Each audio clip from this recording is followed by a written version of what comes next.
है irreversible cell injury.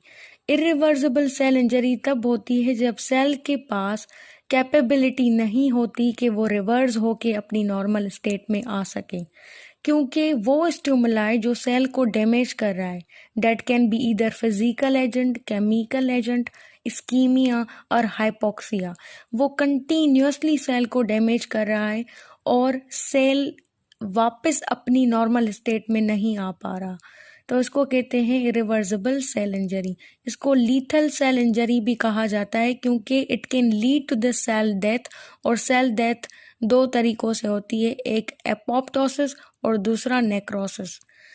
अब आते हैं कि कौन कौन सी चेंजेस आती हैं इरिवर्सिबल सेल इंजरी में। Then you can feel the difference between the reversible and irreversible. यहाँ पे जो लाइसोसोम्स हैं वो रप्चर करते हैं। किस वजह से? कि मैंने ये मैकेनिज्म बहुत ज़्यादा बताया है हर एक वीडियो में, पहले भी जो मैंने बनाई है, कि इस्कीमिया की वजह से, इस्कीमिया हुआ, इस्कीमिया की वजह से डिक्रीज ऑक्सीजन यानी हाइपोक्सिया हो गया, ठीक है। और हाइपोक्सिया के बाद फिर अगर in the absence of the oxygen there will be the increase anaerobic glycolysis, और उसकी जो प्रोडक्ट है वो है लैक्टिक एसिड।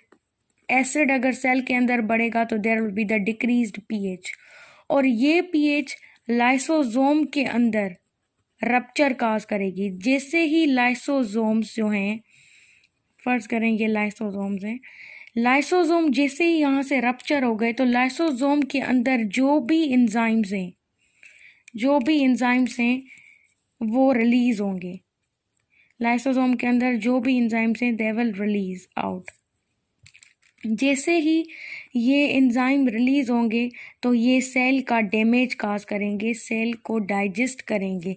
सेल के अंदर जो भी प्रोटीन्स हैं, सेल के अंदर आरएनए है, उसको क्या करेंगे? डाइजेस्ट करेंगे।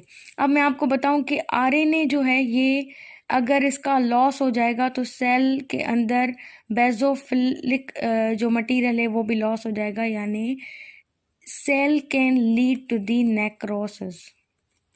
सेल नेक्रोसिस में जा सकता है, तभी तो इसको लीथल सेल इंजरी कह रहे हैं।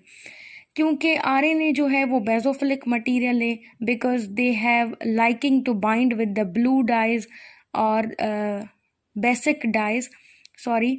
तो इसकी वजह से अगर इसका लॉस हो जाएगा तो सेल के अंदर इजिनोफिलिया बढ़ जाएगा और cell can lead to the necrosis. ये चेंजेस आ गई कि एंजाइम रिलीज होगा और सेल को डाइजेस्ट करेगा because of the rupture of the lysosome. और डिक्रीज पीएच का जो इफेक्ट है वो न्यूक्लियस पे भी आता है। डिक्रीज पीएच का इफेक्ट न्यूक्लियस पे भी आता है, और वो क्या होगा कि न्यूक्लियस के अंदर मॉर्फोलॉजिकल चेंजेस आएंगी। और वो मॉर्फोलॉजिकल चेंजेस कौन सी होंगी? यहाँ पे कर रहे हैं कि ये न्यूक्लियस है और न्यूक्लियस के अंदर मॉर्फोलॉजिकल चेंजेस होगी। देखिए मैंने पहले रिवर्सिबल सेल इंजरी में बताया था कि न्यूक्लियर मटेरियल की क्लम्पिंग होगी, मगर क्योंकि यहाँ पे सिवियरिटी ज़्यादा है, इरिवर्सिबल सेल इंजरी है, तो न्यूक्लियस के अंदर जो है वो 3 चेंजेस आ सकती हैं। वैसे तो ये नेक्रोसिस का कैरेक्टरिस्टिक है, मगर यहाँ पे इनिशिएटिव होता है न्यूक्लियस के अंदर इन चेंजेस का। पहले है pycnosis, then karyohexis, and the third one is the karyolysis। ये प्रीडोमिनेट करती हैं नेक्रोसिस के अंदर, वो मैं आगे पूरा उसका भी मैकेनिज्म डिफाइन करूंगी, मगर यहाँ पे इन चेंजेस का इनिशिएटिव होता है इरिवर्सिबल सेल इंजरी के अंदर। pycnosis का मतलब है कि there will be the condensation of the nucleus or the nuclear material। Nuclear material की कंडेंसेशन होगी, या nuclear shrinkage will occur in the pycnosis। इसको और भी डिटेल में नेक्रोसिस में पढ़ेंगे। कैरियोएक्सिस में क्या होगा? there will be the fragmentation of the nucleus, nucleus के फ्रेगमेंट्स बन जाएंगे। और फाइनल कैरियोलाइसिस में होगा डिसोल्यूशन ऑफ द न्यूक्लियस, बिल्कुल ही न्यूक्लियस जो है या न्यूक्लियर मटेरियल जो है वो लॉस हो गया। अगर इसको हम देखें तो यहाँ पे पिक्नोसिस के अंदर कंडेंसेशन होगी। कंडेंसेशन के बाद यहाँ पे जो है फ्रेगमेंटेशन हो गई। फ्रेगमेंटेशन के बाद बिल्कुल ही डिसोल्यूशन हो गई न्यूक्लियर मटेरियल की। तो मैंने कहा कि ये तीनों बहुत ज़्यादा प्रीडोमिनेट करते हैं नेक्रोसिस के अंदर, मगर इनका इनिशिएटिव जो होता है वो इरिवर्सिबल सेल इंजरी के अंदर होता है, तभी तो ये लीथल सेल इंजरी है। अच्छा, ये आ गई changes within the nucleus and the lysosome. अब आते हैं कि कौन सी चेंजेस आएंगी within the cell membrane और the plasma membrane. These are basically the changes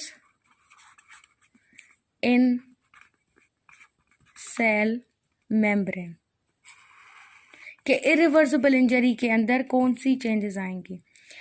अब मैंने ये एक बार फिर से कहूँगी कि मैंने पहले भी इसको डिफाइन किया हुआ है कि कैल्शियम, एक्स्ट्रा सेल्यूलर कैल्शियम की कंसंट्रेशन ज़्यादा होती है as compared to the intracellular concentration. Intracellularly ये 0. नॉर्मली बात कर रही हूँ मैं कि इंट्रासेल्यूलरली ये 0. माइक्रो मोल होता है और एक्स्ट्रा सेल्यूलरली इट इज़ 1.3 मिली मोल। ठीक है, मगर यहाँ पे क्योंकि जो हाइपोक्सिया हो गई है और हाइपोक्सिया की वजह से जो है वो एटीपी रिड्यूस हो गया है। एटीपी जब रिड्यूस हो जाते हैं तो कैल्शियम जो चैनल्स हैं, कैल्शियम पंप हैं, वो भी फेल हो जाते हैं। जब कैल्शियम पंप फेल हो जाते हैं then there will be the increased intracellular calcium.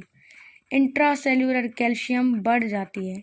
अगर मैं नॉर्मली बात करूं तो नॉर्मली क्या होता है कि जो इंट्रासेल्यूलर कैल्शियम होती है वो या तो सार्कोप्लाज्मिक रेक्टिकुलम के अंदर चली जाती है और it goes into the endoplasmic reticulum और विद इन द माइटोकॉन्ड्रिया। ठीक है, ये मैं आपको नॉर्मल बता रही हूँ कि नॉर्मली ये इंट्रासेल्यूलर कैल्शियम या तो माइटोकॉन्ड्रिया के अंदर डिपॉजिट हो जाती है, एंडोप्लाज्मिक रेक्टिकुलम के अंदर चली जाती है। तो इतना फ्री कैल्शियम सेल के अंदर नहीं होता, मगर क्योंकि यहाँ पे कंडीशंस एबनॉर्मल हो चुकी हैं, हाइपोक्सिया है, डिक्रीज एटीपी है, तो कैल्शियम पंप्स फेल हो गए हैं और इंट्रासेल्यूलर कैल्शियम बढ़ गई है। अब ये इंट्रासेल्यूलर कैल्शियम क्या करेगी कि ये intracellular calcium it will affect the enzymes, it will causes the activation of the enzymes. यहाँ पे आइए, ये क्या करेगी, it will causes the activation of enzymes. और वो कौन से एंजाइम्स होंगे, first, second, third and the fourth. पहले ये एक्टिवेट करेगी फॉस्फोलिपेज को, उसके बाद प्रोटीएस एंड एंडोन्यूक्लियस, एंडोन्यूक्लियस के बाद एटीपेस। अब ये है कि जब कैल्शियम बढ़ गई and there is the activation of the enzyme, अब एंजाइम अपना इफेक्ट क्या दिखाएंगे कि जो फॉस्फोलिपेस है, protease, endonuclease and the ATPase. अब फॉस्फोलिपेस क्या करेगा, it will damage the membrane damage cause करेगा। Protease it will causes the disruption of cytoskeleton protein as well as the membranous protein. जो मेम्ब्रेन के अंदर प्रोटीन है वो भी डैमेज करेगा, जो साइटोस्केलेटन के अंदर प्रोटीन है वो भी डैमेज करेगा ये enzyme protease. Endonuclease will damage the nucleus damage, and this ATPase which causes the more and more decrease ATP